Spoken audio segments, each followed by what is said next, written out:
ጸሎት መጸለይ አልቻልኩም። ሐሳቤ በቃ የተለያየ ቦታ እየተበታተነ የምሬን ነው የምነግራችሁ። እንዴት አድርጌ ልጸልይ? ልቦናዬ ሊሰበሰብልኝ አልቻለም።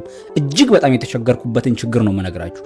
ልክ በቃ ጸሎት ስጀምር መሃል ደርሼ አባታችን ይሄን እያልኩ መሃል ደርሼ ይጠፋብኛል። እንደገና ከኋላ ጀምራለሁ።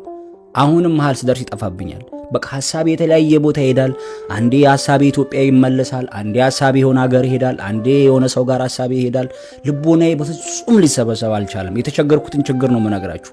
ልክ እንደኔው እናንተም ጸሎት ስትጸልዩ ሐሳባችሁ የተለያየ ቦታ እየተበታተነ ካስቸገራችሁ፣ ከልባችሁ መጸለይ ላልቻላችሁ ጥሩ መፍትሄ አለ። ልክ እንደኔው የተቸገረ አንድ ወንድም ልቦናውን ሰብስቦ መጸለይ ያልቻለ አንድ ወጣት ትልቅ አረጋዊ አባት ጋር ሄዶ ይሄንን ጥያቄ ጠይቋቸው የመለሱለትን መልስ እስኪ ልንገራችሁ። ትልቅ ትምህርት ነውና። ልቡናውን ሰብስቦ መጸለይ አልችል ያለው ደቀ መዝሙር አረጋዊውን እንዲህ ሲል ጠየቃቸው። አባቴ አላቸው፣ የጸሎት መጽሐፍ ይዤ ሳነብ ልቦናዬ አይሰበሰብልኝም፣ አፌ ቢያነብም ልቦናዬ አይተረጉምም።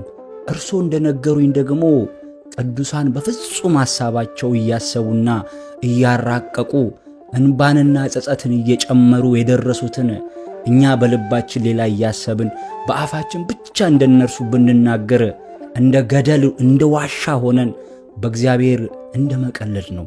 ጸሎትም አይሆንልንም። እንግዲህ የአፍ ጸሎቴ ቅድመ እግዚአብሔር የማይደርስ ከሆነ ጸሎቴን ብተወው ይሻላል ወይስ ባልተወው ይሻላል ብሎ ይጠይቃቸዋል። እርሳቸውም እንዲህ ሲሉ መለሱለት። ልብ ብላችሁ አዳምጡ። እውር ሰው በዘንጉ ምድር እየመታ ሲሄድ ከመንገድ ላይ ያለ እባብ ለጊዜው ድምፁን ሰምቶ ይመታኛል ብሎ እንደሚሸሽለት ሁሉ አንተም አስተውለ ባትጸልይም በአፍህ ውስጥ የቃለ እግዚአብሔርን መንኳኳት እየሰሙ አጋንንት መሸሻቸው አይቀርምና ምንም ቅድመ እግዚአብሔር ባይደርስም ጸሎትን አትተው፣ አጋንንትንም ማባረር ጥቅም ነውና።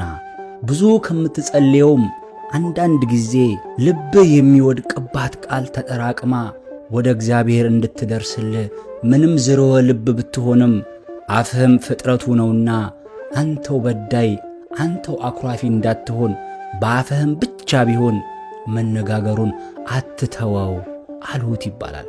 እርግጠኛ ነኝ ትልቅ ቁም ነገር እንደወሰዳችሁበት ተስፋ አደርጋለሁ።